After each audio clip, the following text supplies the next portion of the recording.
आज हम समझते हैं ब्लड प्रेशर। ब्लड प्रेशर क्या होता है? देखो, हमारे हार्ट के पास 4 चेम्बर है, ठीक है। ऊपर के 2 चेम्बर हो गए ऑरिकल या एट्रिया, नीचे के 2 चेम्बर हो गए वेंट्रिकल। वेंट्रिकल से क्या होता है? ब्लड निकलता है दूर कहीं जाने के लिए, लंग्स के पास, बॉडी ऑर्गन के पास। अब वेंट्रिकल से ब्लड दूर जा रहा है तो कौन लेके जाएगा? हमारी एट्रिया लेके जाएगी, ठीक है। तो ब्लड प्रेशर को डिफाइन कैसे करेंगे कि कोई प्रेशर, कोई भी नॉर्मल प्रेशर किसकी हेल्प से? ब्लड की हेल्प से किस पे लगेगा? आर्टरी पे लगेगा, उसे हम कहते हैं ब्लड प्रेशर। मेनली कौन रिस्पॉन्सिबल होगा? हमारे वेंट्रिकल्स डायरेक्ट टच में है एट्रिया से, वो सॉरी आर्टरी से, तो इसलिए हम कहते हैं वेंट्रिकल, ठीक है। अब ये 2 तरह का होता है, एक होता है सिस्टोलिक, दूसरा होता है डायस्टोलिक। जब आपने फंक्शनिंग ऑफ हार्ट समझी थी, हमने ये पढ़ा था कि हमारा हार्ट के जो चेम्बर्स होते हैं वो एक टाइम पे रिलैक्स करते हैं और एक टाइम पे कॉन्ट्रैक्ट करते हैं। सिस्टोलिक का मतलब होता है कॉन्ट्रैक्ट करना, डायस्टोलिक का मतलब होता है रिलैक्स करना, ठीक है।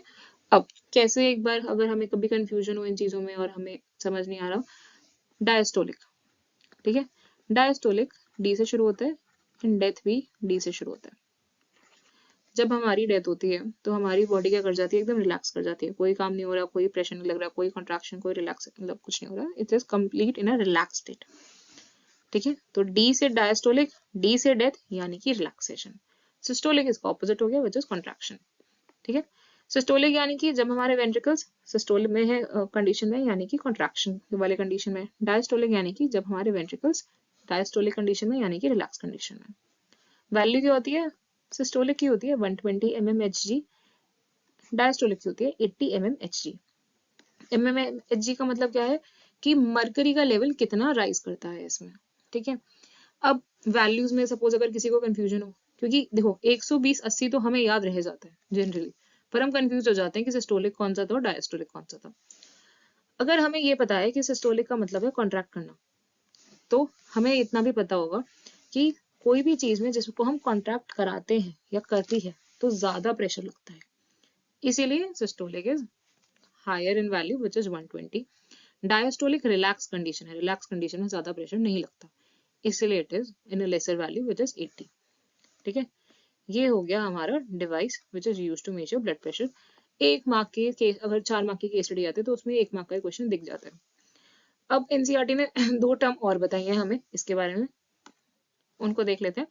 एक है हाइपर कंडीशन, दूसरी है हाइपो, ठीक है। हाइपर यानी कि ज्यादा, हाइपो यानी कि कम। बायो में 2 टर्मिनोलॉजीज बहुत कॉमन है। टेंशन यानी कि प्रेशर, प्रेशर यानी कि ब्लड प्रेशर। हाइपर मतलब कि ज्यादा, यानी कि टेंशन यानी कि बीपी, यानी जब नॉर्मल से ज्यादा हो, यानी कि 120 80 से ज्यादा होगा हमारा ब्लड प्रेशर, उस कंडीशन को हम कह देते हैं हाइपरटेंशन। ये क्यों होती है? देखो, जो लोग ऑयली खाना खाते हैं उनकी आर्टरीज ब्लॉक्ड हो जाती हैं, जिसकी वजह से ब्लड को फ्लो करने के लिए कम जगह मिलती है, जिसकी वजह से वो ज्यादा प्रेशर पुट करते हैं, ठीक है। या फिर इलास्टिसिटी भी लूज हो जाती है विद एज, तो उस वजह से भी हो जाता है। हाइपोटेंशन, हाइपो मतलब कि लेस, टेंशन मतलब कि ब्लड प्रेशर, यानी कि जब लेस ब्लड प्रेशर है, ठीक है, यानी कि 120/80 से कम का जो ब्लड प्रेशर होगा दैट इज हाइपोटेंशन। इसके अलग अलग रीजन हो सकते हैं। एक बार एनसीईआरटी का डायग्राम और देख लेते हैं। देखो, ये कंडीशन है, इसमें अगर किसी को ये हो कि भाई ये हमारा डिवाइस हो गया, इसके साथ साथ हम क्या करते हैं, हम स्टेथोस्कोप भी यूज करते हैं to check the heart beat, ठीक है। ये हमने मर्करी का लेवल राइज करते हुए दिखा दिया। यहाँ पे हमारा हाइपरटेंशन और हाइपोटेंशन आ जाएगा और हमारा डिवाइस का नेम आ जाएगा। यहाँ पे एक्सप्लेन हो रखा है systolic and diastolic. I hope आपको समझ में आया हो। Thank you.